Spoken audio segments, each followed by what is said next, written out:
The Chief Executive Officer of Nambawan Super Limited, Paul Sayer, gave an update on the eviction. Settlers are to remove themselves from the Bush Wara site, and that is the 10th of July. So by the 10th of July, the court, on behalf with the sheriff, and they'll be accompanied by the police. So under a court order, all settlers have been asked to remove themselves by 10th of July, which is Wednesday.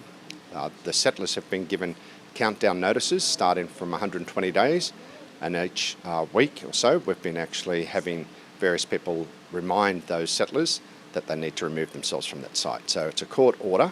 Mr. Sayer said that Nambawan Super Limited has been trying to get back the land for 30 years. He said some settlers have taken this to court and lost.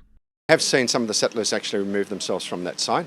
Settlers earlier took action into the courts, which clearly showed that the land was owned by Nambawan Super and they'd had no rights to be on that particular land. So the courts have made a determination and enforced that the land is actually owned by 228,000 members of Nambawan Super. So this is land owned by many Papua New Guineans who have been waiting patiently for us to take possession of that land and then for us to actually look at how we can actually develop that land into the future.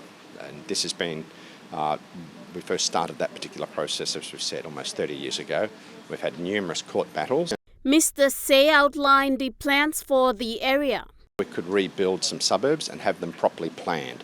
So one of the challenges in Port Moresby is that there's a lot of unplanned buildings, and so by us having that ability to take possession of the land, we're able to look at how can we set that particular area up. And that land, if you think about it, is about the same sort of size as a Gerahu. So you'd have a mixture, we anticipate a mixture of things like housing as well as then commercial as well as then community. So having actual proper schools, having space, having proper roads, having water, power, proper facilities put into it. So this is an opportunity that you've got for Port Moresby to actually take possession and to actually do proper development.